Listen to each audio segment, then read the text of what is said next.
Hello and welcome back to Naked News. Today, let's say something that you might not be familiar with. Chinese citizens have two kinds of passport.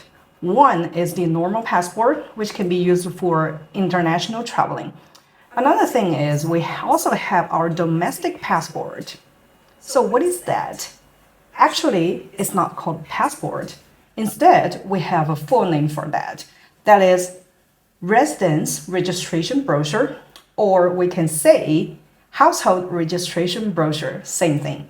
But make it short and easier to talk, I would just say brochure instead for my following content.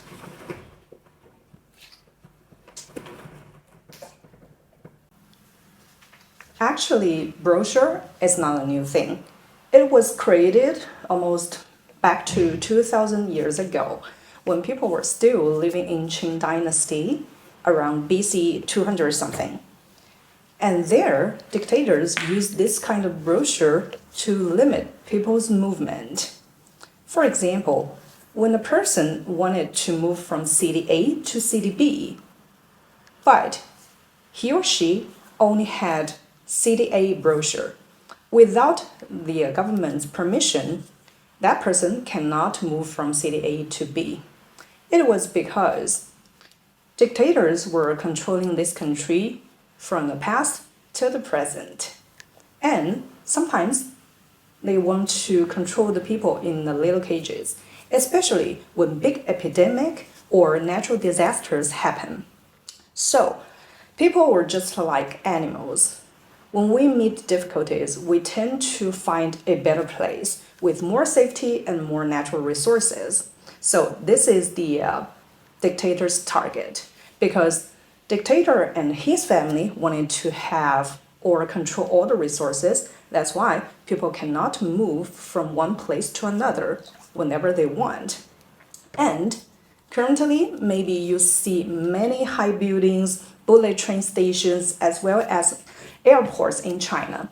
And you see different people from different cities traveling around the whole country almost every day. But it doesn't mean the brochure is dying. Actually, some function of the brochure still exists. So, if I'm holding a kind of brochure from city A, I want to move to B and C. Yes, I can go to those cities either by train, plane, or I can just drive there. But when it comes to the following three things, I will be limited. Buying houses, especially for big cities like Beijing and Shanghai. If we do not have brochures there, then we cannot have houses there. We can only rent because the local people need to make more money. And so, how do we do that? If I want to buy houses in Beijing and Shanghai, then we need to have the brochure for Beijing and Shanghai. So, how to? Here comes to the second limitation. I'll explain later on. When it comes to education, for example, I have kids. I want them to have Beijing, Shanghai university entrance examination. But without the brochures there, kids cannot do that. It was because Beijing, Shanghai, they have the easiest exam paper. That's why we have one sentence. Beijing University belongs to Beijing people. Shanghai Fudan University belongs to Shanghai people. Because if all people are using the same exam paper, then local people cannot enjoy their best educational resources.